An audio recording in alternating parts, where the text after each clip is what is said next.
Buongiorno a tutti. Oggi non parliamo di elezioni perché ovviamente stanno per chiudere i seggi e non sappiamo come è andata a finire, potremo parlarne meglio la prossima settimana e invece parliamo di quello che sta succedendo in una delle più importanti e potenti organizzazioni mondiali, il Fondo Monetario, il cui direttore generale è in carcere da 3 giorni per stupro, violenza sessuale e reati collaterali. Si chiama Dominique Strauss-Kahn, è un socialista molto borghese francese, lunga politica attiva alle spalle, era, diciamo, pronto ad annunciare la sua candidatura per le presidenziali francesi dopo il disastro socialista degli ultimi anni. Avrebbe dovuto essere lui l'uomo della riscossa per battere fra un anno Sarkozy. E invece fine di tutto, fine della carriera al Fondo Monetario, l'hanno già impacchettato e mandato via e sostituito, fine di ogni velleità politica per sempre, comunque andrà a finire questo processo per stupro che si farà negli Stati Uniti a suo carico. Che cosa è successo? È successo che sabato alle ore 13 al Sofitel di Manhattan, la cameriera credo portoricana di colore, 32enne, entra in questa suite da $3.000 occupata da qualche giorno da Strauss-Kahn, credendo che fosse vuota, per ovviamente rigovernare e fare le pulizie, ma improvvisamente dal bagno, dice la polizia di Manhattan, salta fuori il vecchio satiro nudo come mamma l'ha fatta, che tenta di aggredirla sessualmente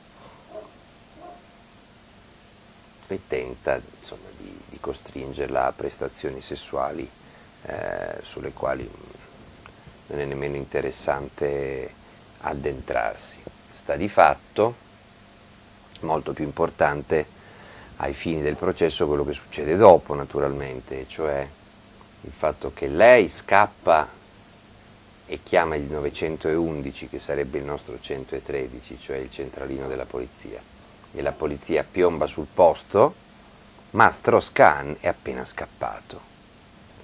È appena scappato, si è dimenticato cellulare, abiti, un sacco di roba, perché proprio ha raccolto quelle poche cose che gli venivano a tiro, le ha infilate in una valigia e si è precipitato in taxi all'aeroporto, dove è balzato sul primo aereo dell'aeroporto JFK, Air France, di linea per Parigi.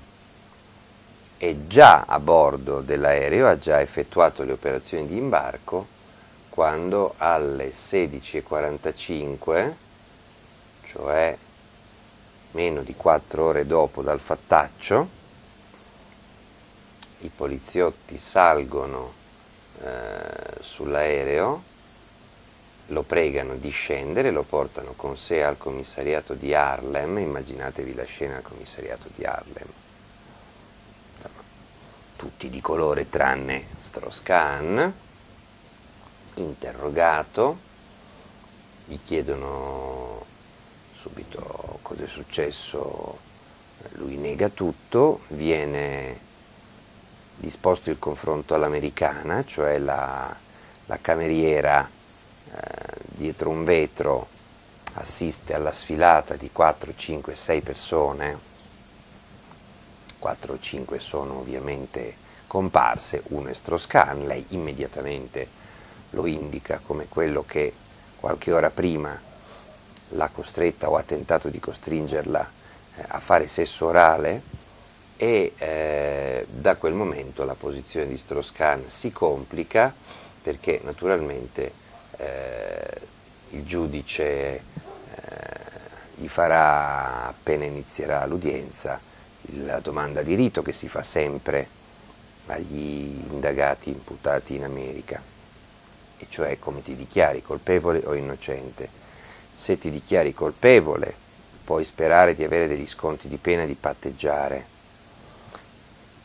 Se invece ti dichiari innocente e poi si scopre che sei colpevole, praticamente non esci più di galera per i reati che gli sono imputati: stupro, violenza e sequestro di persona. Nello stato di New York la pena potrebbe essere fra i 30 e i 40 anni,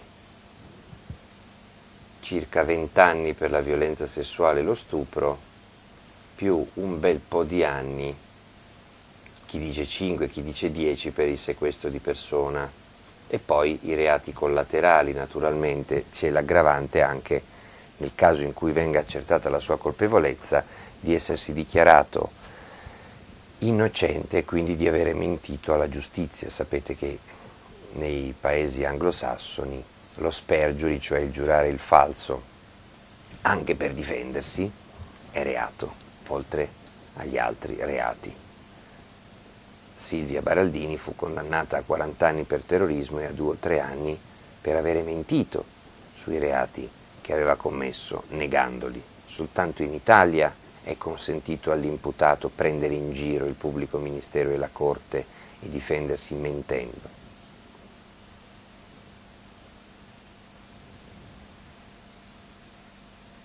Ci sarà questa udienza preliminare, si deciderà se convocare un gran giurì composto da una ventina di cittadini che naturalmente dovranno ascoltare le versioni della polizia e le versioni di Strauss-Kahn e dei suoi difensori e poi procedere con l'incriminazione o no. L'incriminazione corrisponde appunto al nostro rinvio a giudizio.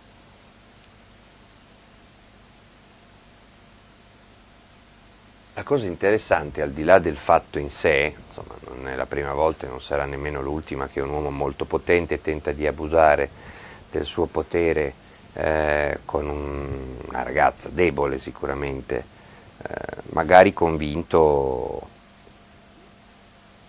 dai precedenti a potersene approfittare senza troppe difficoltà e senza troppe complicazioni. Tra l'altro gli scandali sessuali che riguardano Strauss-Kahn sono numerosi, ne trovate di precedenti, e non sono ovviamente precedenti di un donnaiolo, non sono i precedenti di un libertino, non sono i precedenti di un tombeur de femme, di un Don Giovanni, sono precedenti, tentativi di aggredire delle donne per fare sesso con loro contro la loro volontà. Questo è lo scandalo ripetuto, tant'è che adesso ce n'è una che, convinta in giovane età dalla madre a non denunciarlo, ora che l'hanno arrestato ha preso coraggio e ha deciso di denunciarlo anche lei, oppure di approfittarsene, poi si vedrà. Forse l'aspetto più interessante però appunto non è la ricostruzione dei fatti che attiene alla polizia, alla magistratura americana e ai difensori di Strauss-Kahn. E forse l'aspetto più interessante non è neanche che la Francia perde il principale alter ego del presidente Sarkozy, che ancora una volta per motivi giudiziari si libera di un suo rivale. Forse ricorderete che Sarkozy, quando si candidò all'Eliseo 6 anni fa, aveva un altro rivale, era un rivale interno che si chiamava Dominique de Villepin, era stato ministro dell'interno, ministro degli esteri nei governi Chirac insieme a Sarkozy, ed era, diciamo, preferito da Chirac. Chirac amava de Villepin per il suo stile, per il suo charme, per la sua cultura, e sospettava di questo Sarkozy così populista, così volgare, così ignorante, così arrogante. Ma de Villepin che è proprio anche fisicamente l'antitesi di Sarkozy, alto, bello, brizzolato, colto, circondato da scrittori e da intellettuali, gran parlatore, fascinatore, sostenitore del non intervento francese alla guerra in Iraq e in Afghanistan, rappresentante quindi di un'altra Francia, fu messo fuori gioco proprio alla vigilia delle presidenziali da uno scandalo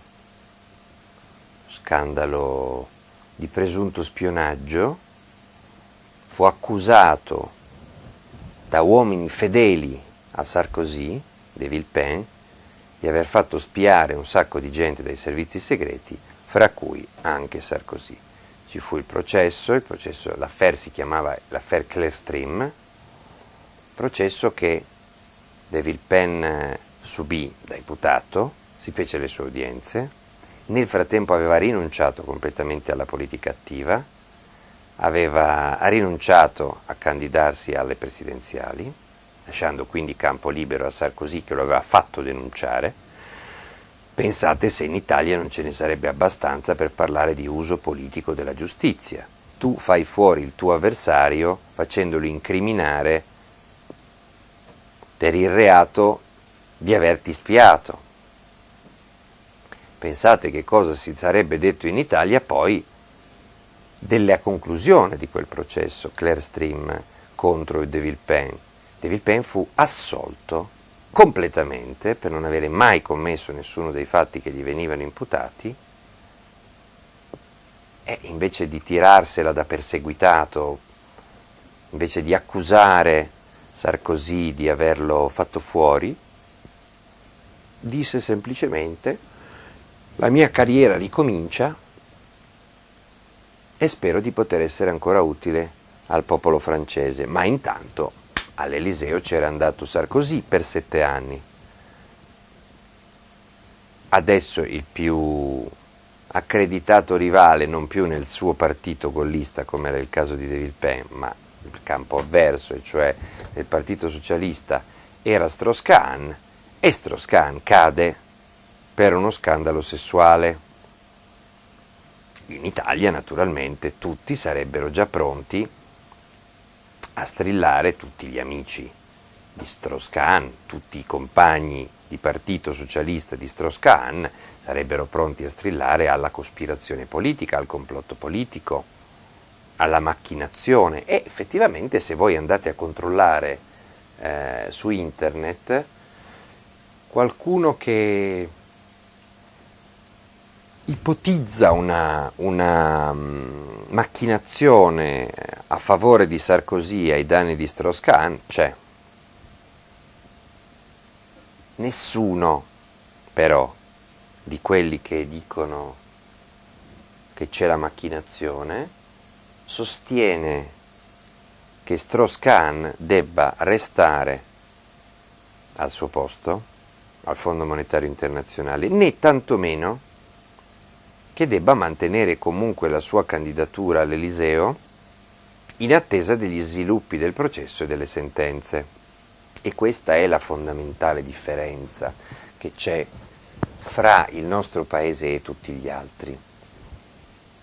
È normale, è comprensibile che i parenti, la moglie, gli amici, i compagni di partito, i suoi fans, perché lui è un uomo molto popolare, sostengano che è innocente, sostengano che se l'hanno arrestato è perché l'hanno voluto incastrare, sostengono persino che la cameriera è stata infilata lì in quella stanza per provocarlo, o che magari si è inventata tutto, o che magari conoscendo, diciamo, i suoi raptus sessuali gliel'hanno mandata apposta perché succedesse quello che è successo. Qualcuno domanda addirittura su internet che ci fa una cameriera nella camera di un uomo così potente. Di solito le cameriere aspettano che l'ospite esca prima di entrare per rifare la camera.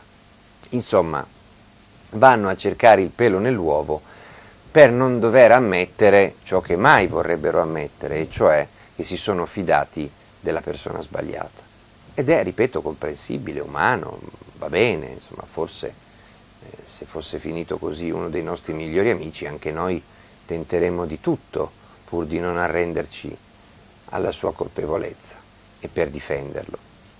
Ma intanto, dicono, intanto che si chiarisce quello che è successo, lui non può più restare alla guida del Fondo Monetario Internazionale, che tra l'altro, per quanto istituzione criticabile, sappiamo benissimo quello che si dice sul Fondo Monetario Internazionale e sulle sue responsabilità a proposito dell'affossare o del salvare paesi, ma in questo momento è impegnato in una battaglia finanziaria mortale, quella che deve decidere della sopravvivenza della Grecia, quella che deve decidere praticamente se la Grecia esisterà ancora o non esisterà più dal punto di vista finanziario. Quindi è evidente che non lo può fare da un carcere di Manhattan o di Harlem, non lo può fare, avete visto le foto? Da noi si sarebbe parlato di gogna mediatica, l'hanno esibito ammanettato fra due agenti per portarlo a fare degli accertamenti medici, non sulla sua salute, a fare degli accertamenti medici per vedere se ci sono tracce organiche della cameriera addosso a lui. Ci siamo capiti? Per questo lo portano a fare degli accertamenti e intanto lo esibiscono in manette. Non so se sia buono o cattivo questo comportamento. Questo è un comportamento di prassi, di prammatica negli Stati Uniti. Tutto avviene sotto i riflettori, tutto avviene alla luce del sole, sia che tu sia un poveraccio preso per avere accoltellato un altro poveraccio dietro un angolo, sia che tu sia un banchiere o il più importante dei banchieri o dei dirigenti finanziari del mondo, per non parlare dei manager di Wall Street che sfilavano addirittura incolonnati quando li portavano via per lo scandalo dei mutui subprime. Bene, avviene tutto alla luce del sole. Sarà gogna mediatica? Può darsi, sarà giustizialismo? Può darsi. Sono parole che in America non usano nemmeno, perché trovano normale che se uno viene arrestato la gente lo veda, dopodiché se uno viene assolto la gente lo vede.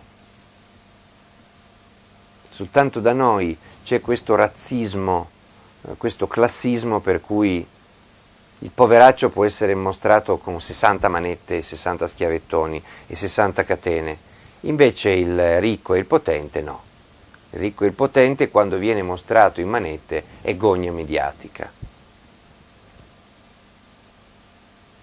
Quindi nessuno, nemmeno il più vicino degli uomini fedelissimi a Strauss-Kahn, sostiene che lui debba rimanere al suo posto.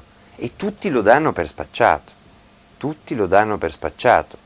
senza nemmeno voler aspettare come andrà il processo, che in America è molto più rapido che non in Italia. Praticamente compare davanti a un giudice già in giornata, già ci saranno le prime decisioni, poi è ovvio che bisogna fare le indagini, se continua a proclamarsi innocente. Se invece si proclama colpevole viene chiuso tutto con un patteggiamento e con un certo numero di anni di carcere. C'è un altro problema, l'immunità.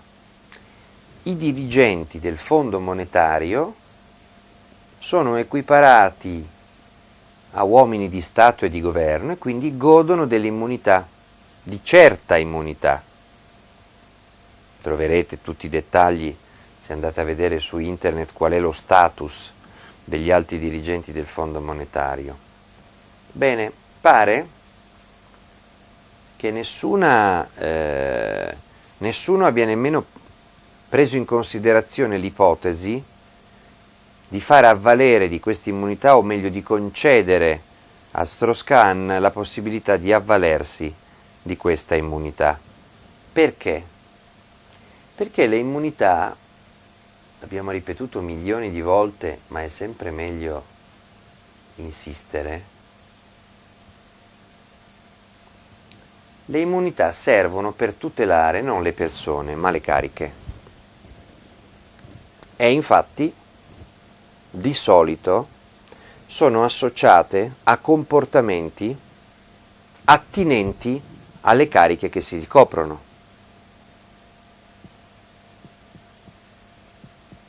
Perché in Italia c'era l'immunità parlamentare, o meglio l'autorizzazione a procedere per indagare e processare i parlamentari? Perché si temeva, appena usciti dal fascismo quando fu fatta la Costituzione, che una magistratura che aveva indossato la stessa toga fino al giorno prima sotto il regime fascista e che si apprestava a indossarla dal giorno dopo sotto il regime, sotto la Repubblica antifascista, diciamo che si sentisse ancora figlia di quella cultura autoritaria per cui il magistrato, per ragioni politiche ma anche per ragioni sociali, appartiene comunque allo stesso giro, allo stesso ceto delle classi dirigenti e di governo, che quindi insomma fosse portata a una certa indulgenza nei confronti del potere politico e a una certa severità nei confronti di chi criticava anche pesantemente il potere politico. E in quel periodo di vero scontro politico, siamo alla vigilia del 48, ci sono prima gli scontri feroci fra repubblicani e monarchici al referendum del 46 e poi nel 48 c'è lo scontro feroce fra comunisti e anticomunisti. E quindi insomma chi vince rischiava di essere troppo tutelato dalla magistratura e chi perde e fa l'opposizione rischiava di essere magari colpito dai magistrati non se veniva preso coi pantaloni in mano o il pisello di fuori o in scandali sessuali, ma chi veniva preso perché aveva organizzato uno sciopero, aveva organizzato un blocco stradale, un blocco ferroviario, un'occupazione delle terre, un picchettaggio o aveva fatto un comizio troppo acceso, chi aveva in Parlamento denunciato troppo violentemente le responsabilità del governo. Per questo tipo di reati nacque l'idea dell'immunità, proprio per tutelare la funzione del parlamentare, che è innanzitutto un controllore del governo e quindi deve essere lasciato libero di esplicare la sua attività di controllo e di opposizione anche ringhiosa, anche feroce, e pazienza se questa travalica i limiti della legge. Questo era il pensiero dei costituenti che hanno inventato quel tipo di immunità, che era appunto affidata alla discrezionalità delle Camere, le quali dovevano decidere se appunto era il caso di lasciar processare un parlamentare o se non era meglio coprirlo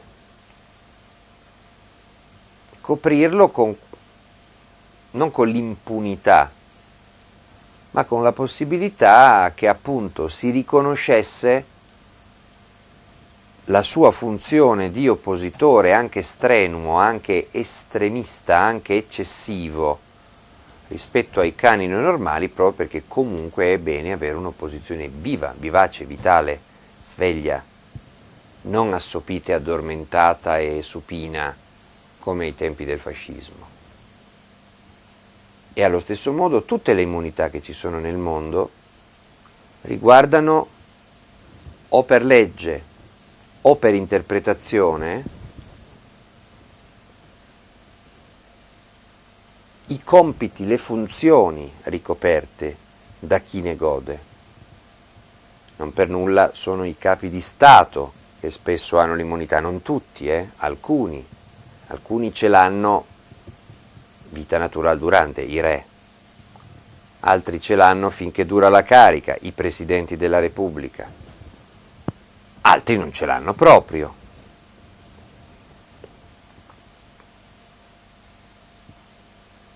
Il Presidente della Repubblica tedesco, per esempio, non ha nessuna immunità.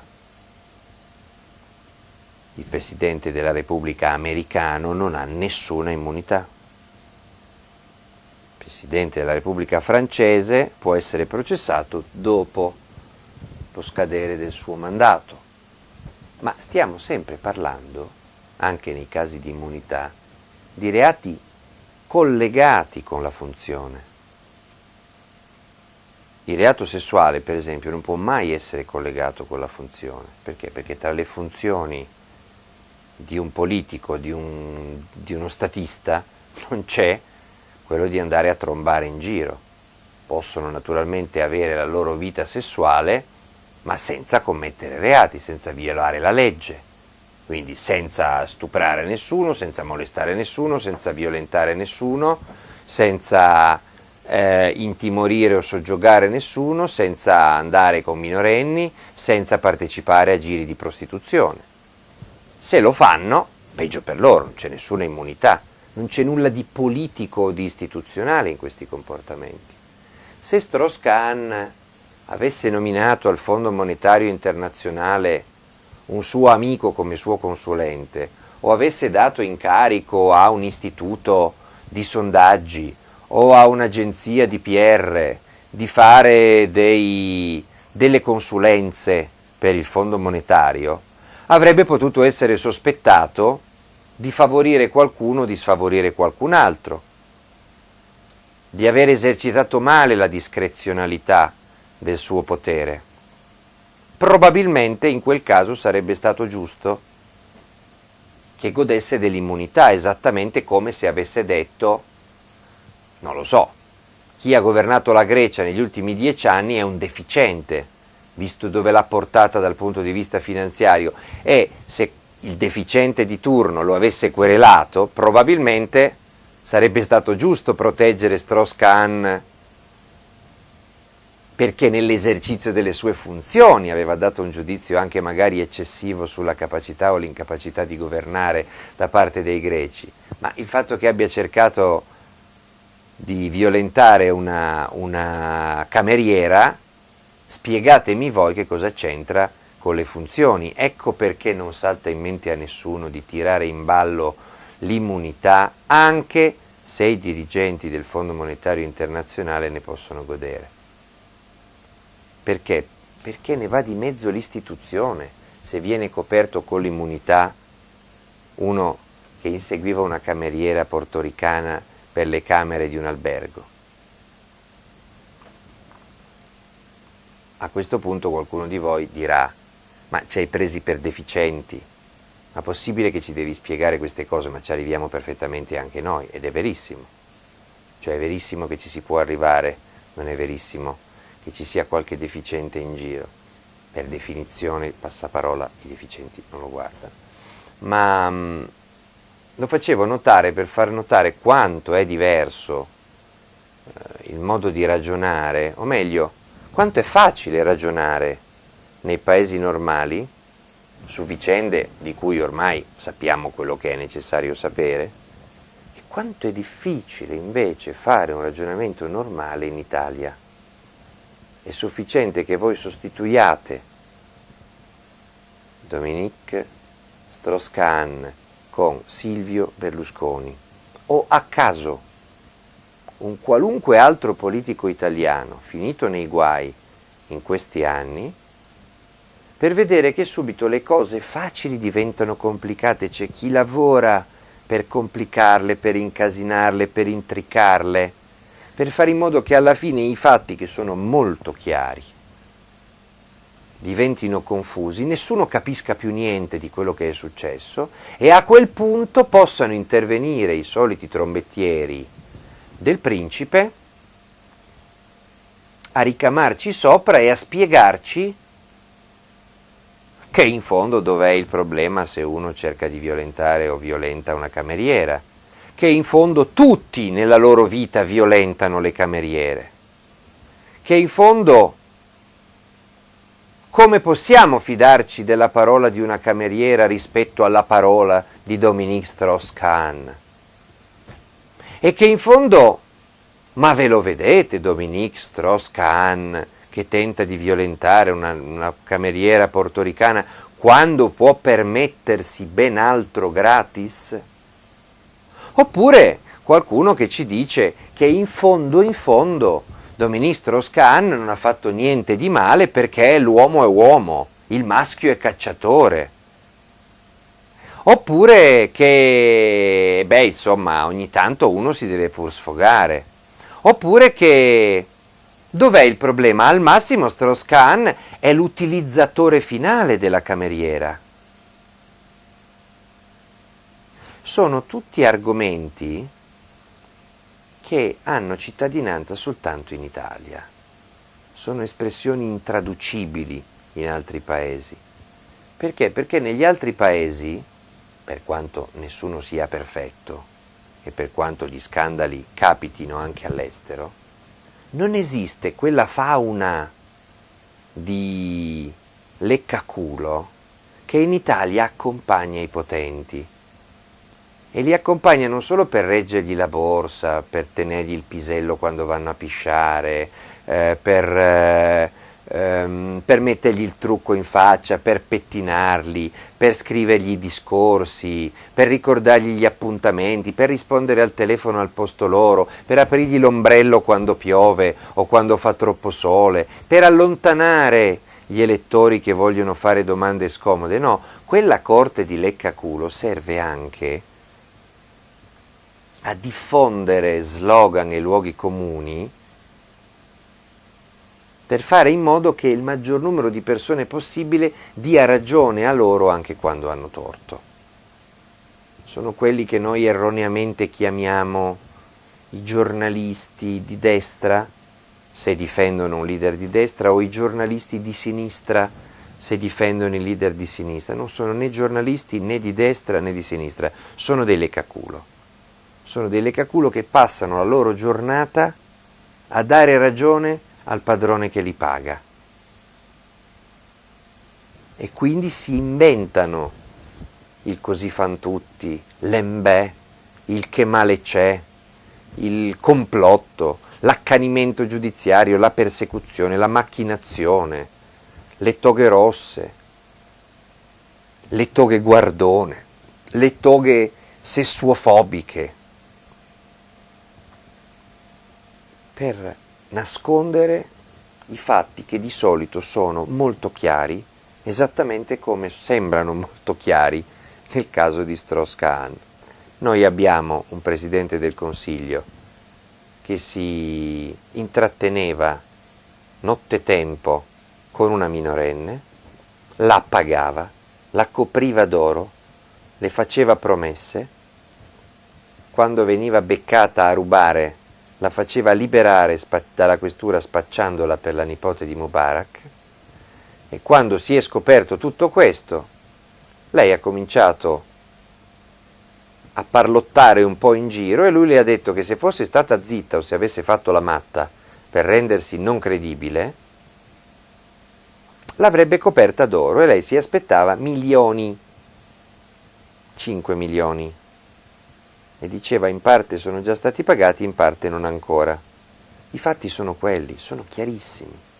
E intorno a lei c'era un giro di prostituzione in cambio di soldi, di gioielli, di case gratuite, di promesse di scritture per film, programmi televisivi, promesse di carriera politica, in alcuni casi già mantenute. Giro di prostituzione che ruotava intorno a una di queste signorine, non a caso divenuta consigliera regionale, e a due anziani signori, di cui non vorrei fornire ulteriori qualifiche, che si chiamano le Remore ed Emilio Fede. Questi sono i fatti che sono chiarissimi da quello che si legge, che si è letto in questi mesi nelle intercettazioni e nel racconto dei protagonisti. Soltanto un paese che ha perso di vista i fatti può attendere con ansia il processo per capire che cosa è successo. Che cosa è successo? Lo sappiamo benissimo, lo sanno tutti. A Milano lo sanno anche i paracarri che cosa succede di notte o la sera nella villa di Arcore, e a Roma lo sanno tutti, anche i paracarri, che cosa succede a Palazzo Grazioli. E in Sardegna lo sanno tutti, anche i paracarri, quello che succede a Villa Certosa. e nel gruppo Berlusconi lo sanno da tempo immemorabile quale sia la concezione e il rapporto fra Berlusconi e la donna, che non è il rapporto del Latin lover, non è il rapporto del Don Giovanni, non è il rapporto del conquistatore, non è il rapporto diciamo, di quello che lui si dipinge, e cioè dell'uomo che va a caccia di belle donne. No, è un rapporto da sempre mercenario. Il problema è che in Italia organizzare, sfruttare, utilizzare giri di prostituzione non è lecito, e non è lecito per un cittadino comune, figuratevi per il Presidente del Consiglio. Invece sul caso Strauss-Kahn nessuno cerca di fare il furbo, si cercherà al massimo di interpretare quello che è potuto succedere, ma quello che è successo lo sappiamo benissimo. Un signore che scappa con i pantaloni in mano praticamente da un albergo, mentre una cameriera sta telefonando alla polizia per dire venitelo a prendere perché mi è saltato addosso. Ed essendo l'uomo più potente, uno degli uomini più potenti del mondo, viene fatto scendere dalla scaletta dell'aereo dove si era appena rifugiato e dove sperava, entro qualche secondo, di decollare e di tornare nel suo paese. È stato fatto riscendere ed è stato portato in manette in una gabbietta che immagino piena di spacciatori e di prostitute portoricani. E lì bivacca in attesa di giudizio, senza che, ripeto, nessuno si permetta di dire che la polizia, tantomeno la magistratura americana, lo hanno voluto colpire politicamente.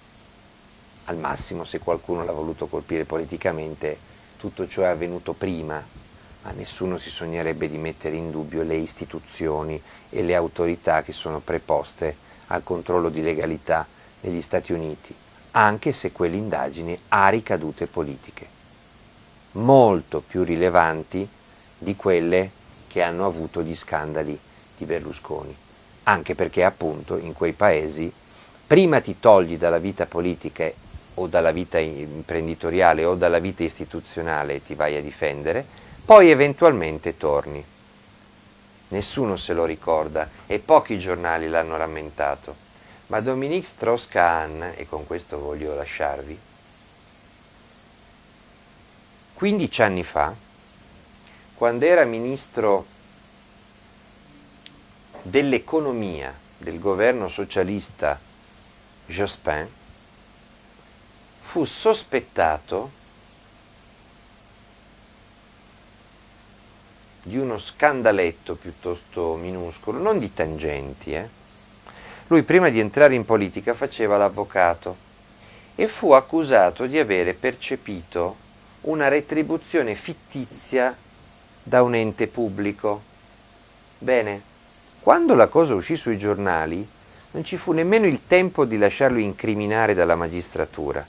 Si era già dimesso perché disse: voglio difendermi a mani libere, come avevano fatto altri 4 ministri di precedenti governi francesi che, indagati o sospettati, se ne erano subito andati: Tapie, Carignan, Longuet e Roussin. Il Foglio di Ferrara, quando Strauss-Kahn si dimise, insorse. Perché? Perché si dimostrava una volta di più che all'estero per il sospetto, semplice sospetto, se ne vanno, mentre in Italia sui sospetti, per non dire sulle imputazioni e sulle condanne, si costruiscono carriere politiche. Infatti il Foglio protestò e disse: i PM francesi vanno al governo, le dimissioni di Strauss-Kahn meritano un boato di disapprovazione. Strauss-Kahn è un eletto del popolo e ha ottenuto voti per governare la Francia. Si temeva che l'insano gesto di Strauss-Kahn facesse vergognare qualcuno in Italia. Bene, Strauss-Kahn naturalmente non legge il Foglio, ha di meglio da fare, come abbiamo visto, si dimise, in quel processo fu poi assolto e tornò dopo anni di quarantena alla vita politica. Adesso probabilmente questa è la mazzata finale, ma è la seconda volta che incappa in un incidente ed è la seconda volta che viene immediatamente messo da parte o si mette immediatamente da parte. L'altro giorno il Capo dello Stato, a una domanda sul Parlamento italiano, ha ricordato che in Inghilterra, per molto meno rispetto agli scandali italiani, quelle vicenduole di rimborsetti spese da qualche migliaio di euro, ci sono cancellieri dello scacchiere, ministri, sottosegretari e parlamentari che si sono dimessi e alcuni sono stati pure condannati a pene detentive senza la sospensione condizionale. Per una volta tanto, applausi al Capo dello Stato.